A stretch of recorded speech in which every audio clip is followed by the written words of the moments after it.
एक हजारों में क्यों, लाखों में, करोड़ों में मेरी बहना है। भाई बहन के प्यार को दर्शाता हुआ ये इतना प्यारा इन्होंने गीत गाया दोनों बच्चियों ने कि मैं I not wanting to come on the stage, but middle of the time मैंने आंचल मैम से बोला कि मुझे बुलाओ।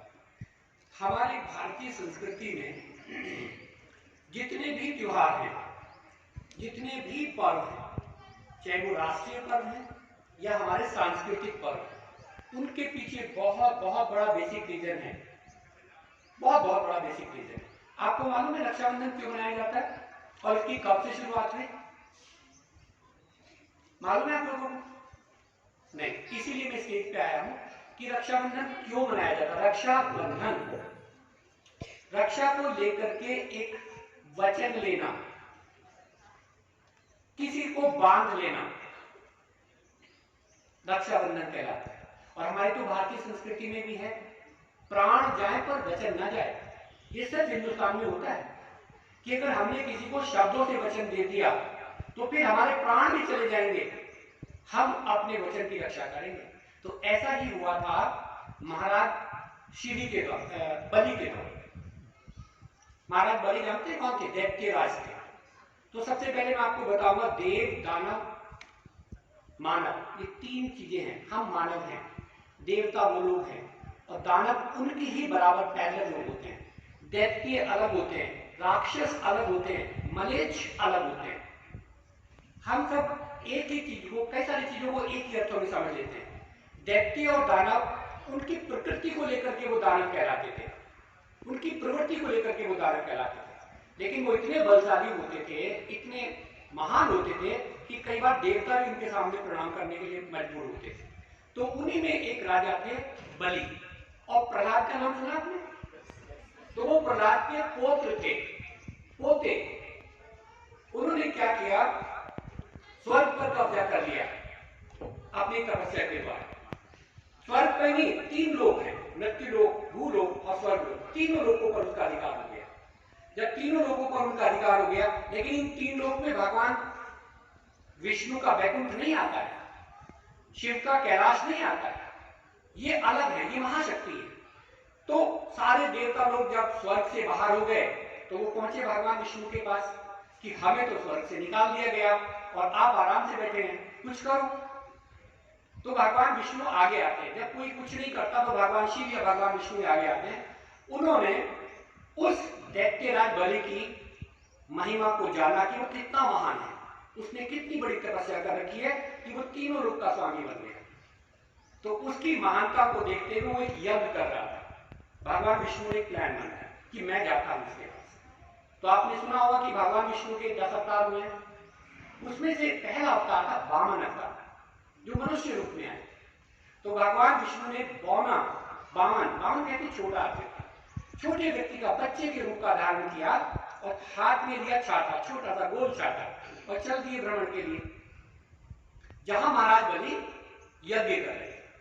तो वहां यज्ञ करते करते वहां पहुंचे और उन्होंने उस राजा से कुछ याचना की। याचना मतलब मांग।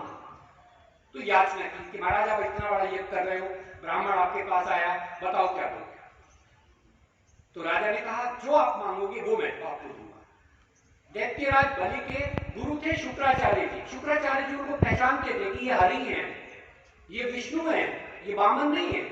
तो उन्होंने बलि को समझाया, इनकी बातों में मत आओ, ये तुम्हें अपनी छोटी छोटी बातों से, छोटे छोटे रूप में आपको वचन में बांध लेंगे।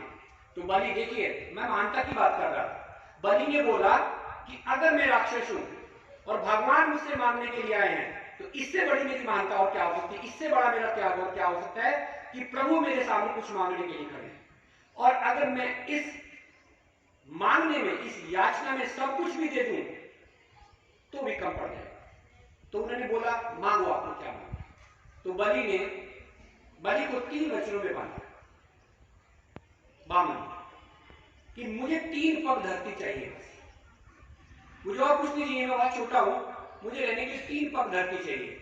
बलि ने कह दिया ठीक करवा ले। तो भगवान विष्णु ने पहले पग में पूरा भूलोक नाप लिया, दूसरे पग में स्वर्गलोक और नीचे वाला लोक मांग लिया, जिसे हम पाताल लोक बोलते हैं। अब तीनों लोग उन्होंने नाप लिए तो खड़े हो गए सामने, मैं तीसरा पग कहां रखूं? तो जब उन्होंने तीसरे पग के लिए कही कि राजा आपने मुझे वचन दिया था कि मुझे 3 पग धरती दोगे, अब 2 पग में मैंने आपके तीनों लोग नाप लिए, अब तो उन्होंने कहा, हाथ जोड़ करके नीचे बैठ गए। महाराज बलि को समझ गए कि ये प्रभु है। उन्होंने कहा प्रभु सब कुछ आपने दे दिया मेरा, अब इस संसार में, इस मृत्यु लोक में, इस पाताल लोक में या ऊपर मेरा कुछ नहीं अधिकार है, बस ये शरीर मेरा है, आप चाहें तो इस शरीर को नापो।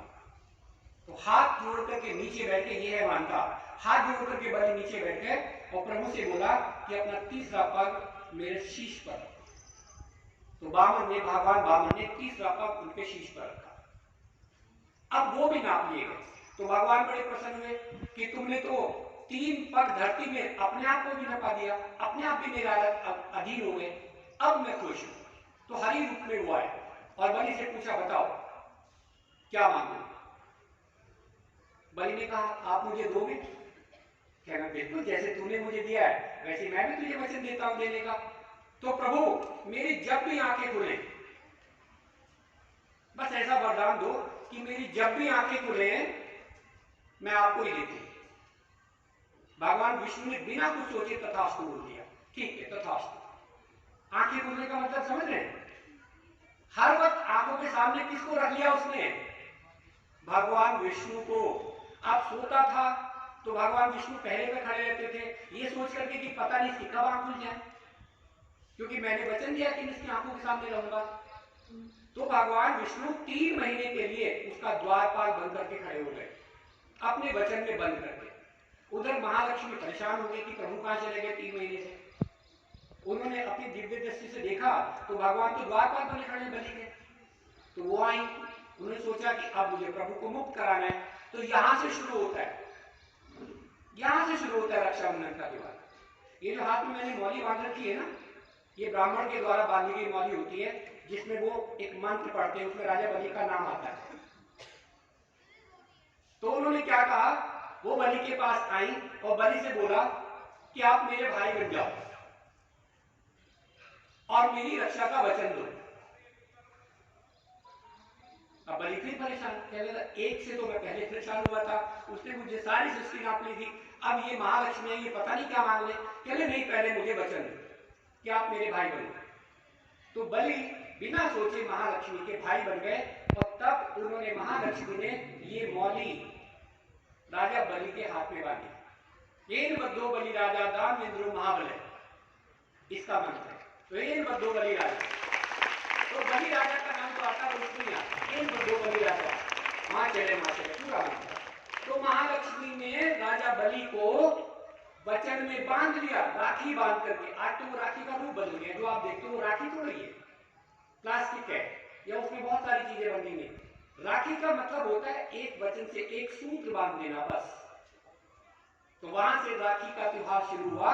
महालक्ष्मी ने महाराजा बलि को अपना भाई बनाया और फिर भैया तो कहता ही है, भाई तू मेरी बहन बन गई, बता तुझे क्या चाहिए। तो जब वो उसका भाई हो गया तो उसने पूछा तुम्हें पता है तुमने द्वारपाल किसको बना रखा है? तो उसको तो पता था कि महालक्ष्मी है और भगवान विष्णु है, कि मैं जानता हूं।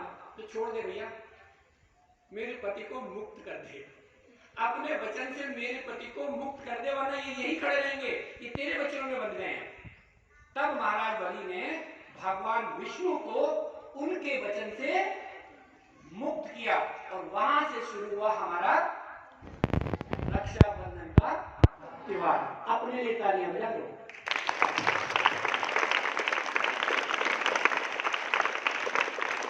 और आज भी देखिए, ये हमारे लिए यहाँ की बात है कि एक भाई अपनी बहन के लिए प्राण न्यौछावर कर सकता है, और बहन अपने पिता के बाद अगर सबसे ज्यादा किसी पे भरोसा करती है तो वो उसका भाई होता है, चाहे वो छोटा हो चाहे वो बड़ा हो।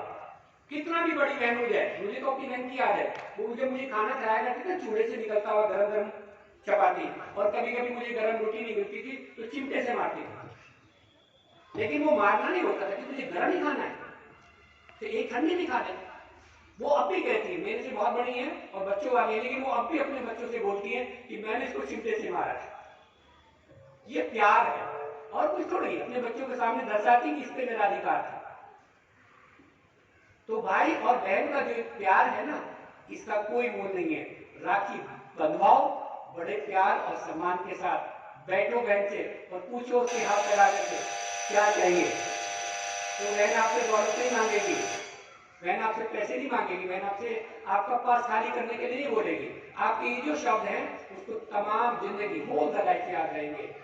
ठीक है, तो इस तरह से मनाना है कल को रक्षाबंधन का त्योहार। रक्षाबंधन का त्योहार आपको बहुत बहुत शुभ हो, शुभकामनाएं। धन्यवाद, थैंक यू वेरी मच।